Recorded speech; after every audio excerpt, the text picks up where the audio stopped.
নমস্কার, আশা করি আপনারা ভালোই আছেন। আমাকে আমার অনেক পেশেন্ট এবং ইউটিউবের অনেক দর্শক জিজ্ঞেস করেন যে কাদের চোখে গ্লকোমা হতে পারে, এর মানে গ্লকোমা রোগের রিস্ক ফ্যাক্টরস কি কি আছে। এই বিষয়ে এই ভিডিওটা মন দিয়ে পুরোটা দেখলে আপনারা জানতে পারবেন যে এই পৃথিবীতে গ্লকোমা নামে চোখের যে ভয়ঙ্কর রোগ হয় সেই রোগ কাদের হতে পারে এবং সেই অনুযায়ী কি কি সাবধানতা নেওয়া দরকার যাতে না হয় বা তাড়াতাড়ি ধরা পড়ে। একটা কথা বিশেষ করে বলার দরকার যে চোখের গ্লকোমা রোগকে অনেক মানুষ গ্লুকোমা উচ্চারণ করেন। গ্লুকোমা এটা ভুল উচ্চারণ, সঠিক উচ্চারণ গ্লকোমা। গ্লকোমা চোখের কী রোগ তা আশা করি আপনারা সকলেই জানেন। যাদের জানা নেই তাদের আমি অনুরোধ করব যে তারা যেন গ্লকোমার বিষয়ে যে কয়েকটি ভিডিও এই চ্যানেলে অলরেডি আছে সেই ভিডিওগুলি যেন দেখে নেন। ওই ভিডিওগুলি দেখলে আপনারা এই রোগের বিষয়ে অনেক কিছু জানতে পারবেন। ওই ভিডিওর লিঙ্কগুলি এই ভিডিওর ডেসক্রিপশনে দেওয়া আছে।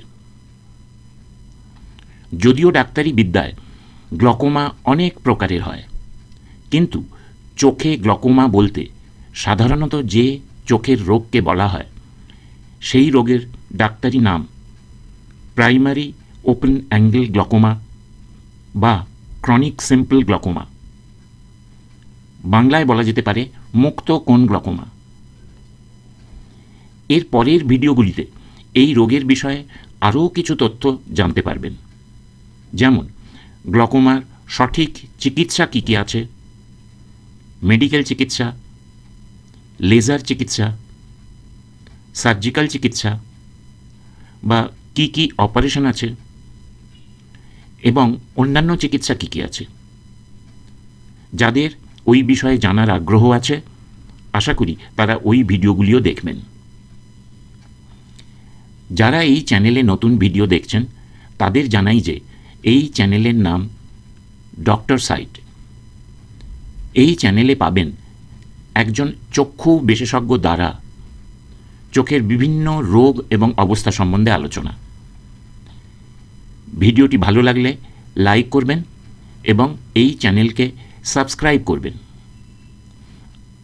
আর যারা অলরেডি সাবস্ক্রাইব করেছেন তাদের জানাই অনেক অনেক ধন্যবাদ। সারা পৃথিবীতে প্রায় 80 মিলিয়ন অর্থাৎ প্রায় 800 লাখ লোক বিভিন্ন গ্লকোমা রোগে আক্রান্ত। এই সংখ্যা প্রতি বছর অনেক বাড়তে থাকে। দেখা গেছে যে যাদের 40 বছরের উপরে বয়স তাদের প্রায় প্রতি 100 জন মানুষের মধ্যে একজন মানুষের ওপেন অ্যাঙ্গেল গ্লকোমা বা মুক্ত কোণ গ্লকোমা হতে পারে। পুরুষ ও মহিলা দুইজনেরই হতে পারে। এদের মধ্যে অনেকের ঠিক সময়ে ডায়াগনোসিস ও চিকিৎসা শুরু না হওয়ার জন্যে চোখ অন্ধ হয়ে যায়। গ্লকোমা হচ্ছে সারা পৃথিবীতে অন্ধত্বের কারণগুলির মধ্যে দ্বিতীয় স্থানে আছে। প্রথম স্থানে আছে চোখের ছানি। চোখের ছানি কিন্তু রিভার্সিবল ব্লাইন্ডনেস, অর্থাৎ চোখের ছানির জন্যে না দেখতে পাওয়াকে অপারেশন করে ঠিক করা যায়। অপারেশনের পর আবার যার হয়েছে তিনি দেখতে পান।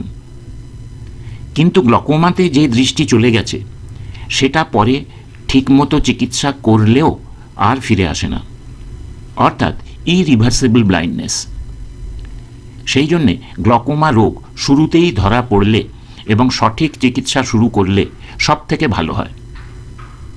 গ্লকোমা কিন্তু যে কোনো মানুষের হতে পারে, এমনকি জন্মগতও হতে পারে, অর্থাৎ বাচ্চা চোখে গ্লকোমা নিয়েও জন্মাতে পারে। কিন্তু কতগুলি ক্ষেত্রে গ্লকোমা বেশি হতে পারে। ডাক্তারি ভাষায় ও ইংরেজিতে বলা হয় রিস্ক ফ্যাক্টরস।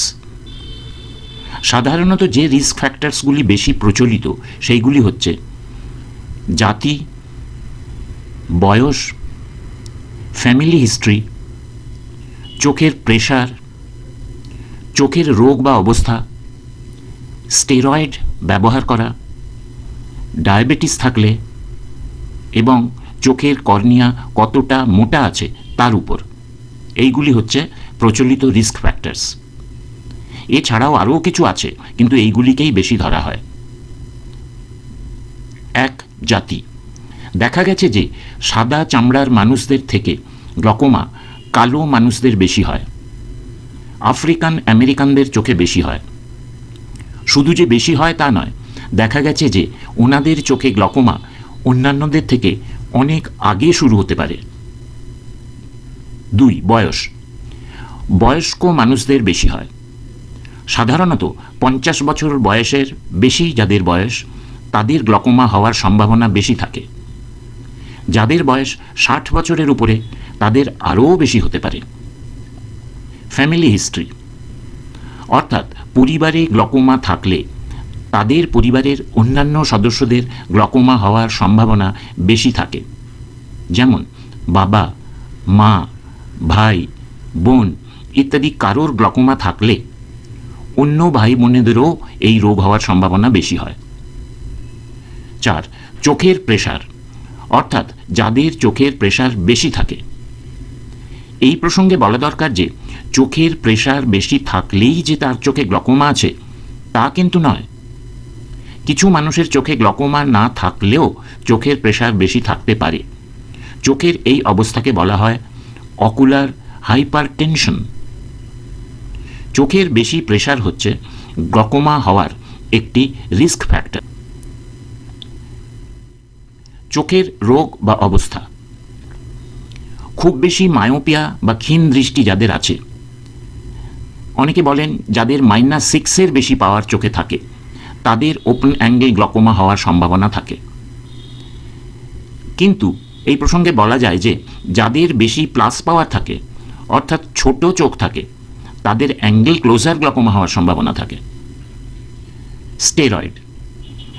অনেক দিন ধরে যারা স্টেরয়েড ওষুধ ব্যবহার করেছেন, যেমন অনেকে ডাক্তারবাবুর চোখ পরীক্ষা না করিয়ে ওষুধের দোকান থেকে স্টেরয়েড ওষুধ কিনে এনে বারবার চোখে লাগান, এনাদের হতে পারে।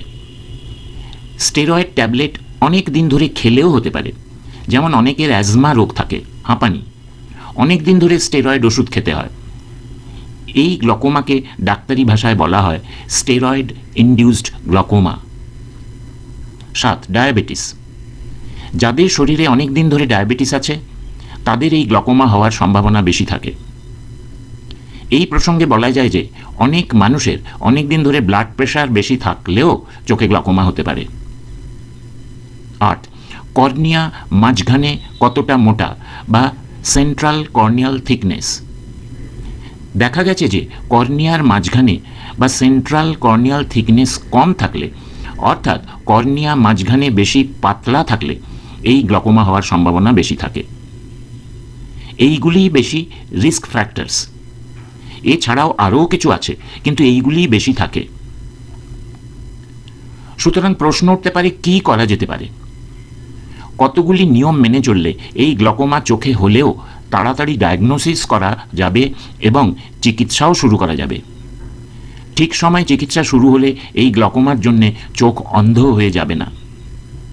নিয়মগুলি হচ্ছে: 1, 40 বছর বয়সের পর একজন চক্ষু বিশেষজ্ঞের কাছে গিয়ে পুরো চোখ পরীক্ষা করাবেন। চোখের পিছনের নার্ভ বা অপটিক নার্ভ হেড, চোখের প্রেসার পরীক্ষা করা ইত্যাদি পরীক্ষা করাতে হবে। যাদের পরিবারে ভাই বোন বাবা মায়েদের চোখে গ্লকোমা আছে, তাদের এই নিয়মটা বেশি করার দরকার। এনাদের এটা একবার নয়, প্রতি বছর পরীক্ষা করাতে হবে। চোখের রেটিনা এবং অপটিক নার্ভ পরীক্ষা করার দরকার এবং চোখের প্রেসার মেপে তার রেকর্ড রাখার দরকার। প্রেসক্রিপশনগুলো রেখে দিতে হবে। যাদের অনেক দিন ধরে ডায়াবেটিস, ব্লাড প্রেশার, বেশি মাইনাস পাওয়ার আছে, তাদেরও এই পরীক্ষাগুলি করার দরকার। 4, অনেকে চোখ একটু লাল হলেই কোনো চক্ষু বিশেষজ্ঞকে না দেখিয়েই ওষুধের দোকান থেকে একটি আই ড্রপ কিনে এনে লাগাতে শুরু করেন।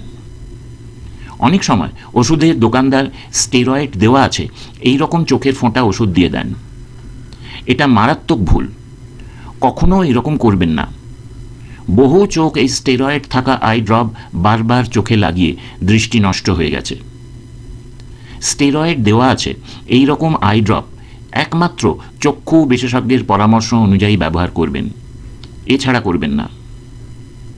যারা হাঁপানি বা অন্যান্য রোগের জন্য বহু বছর ধরে স্টেরয়েড ট্যাবলেট খান, তাদেরও চোখে গ্লকোমা হয়েছে কিনা তা পরীক্ষা করে নেওয়ার দরকার হয়। 5. যদি অন্য কোনো চোখের রোগের জন্য পরীক্ষা করে দেখা যায় যে আপনার কর্নিয়ার মাঝখানের অংশ খুব পাতলা আছে, তাহলে আপনার চোখে গ্লকোমা আছে কিনা তা পরীক্ষা করাবেন। এইগুলি ছাড়াও যদি দেখা যায় যে আপনার মাথা ধরে বা মাথা ব্যথা হয়, দৃষ্টি কম হয়ে যাচ্ছে আস্তে আস্তে, বারবার চশমার কাছের পাওয়ার বদলাতে হচ্ছে, দৃষ্টির দেখার ক্ষেত্র কমে যাচ্ছে, রাস্তায় চলতে গেলে পাশের লোকের সাথে বারবার ধাক্কা লাগছে, তাহলে আর দেরি করবেন না। অবশ্যই একজন চক্ষু বিশেষজ্ঞের কাছে যাবেন এবং আপনার চোখে গ্লকোমা আছে কিনা তা পরীক্ষা করাবেন। আশা করি আপনারা প্রাইমারি ওপেন অ্যাঙ্গেল গ্লকোমা কাদের বেশি হতে পারে, এর জন্য কি কি সাবধানতা নেওয়া উচিত ইত্যাদি বিষয়ে আপনাদের কিছু ধারণা হয়েছে। ভিডিওটা পুরো দেখার জন্যে আপনাদের ধন্যবাদ জানাই। কিছু জানাবার ইচ্ছে থাকলে কমেন্টে জানাবেন। নমস্কার।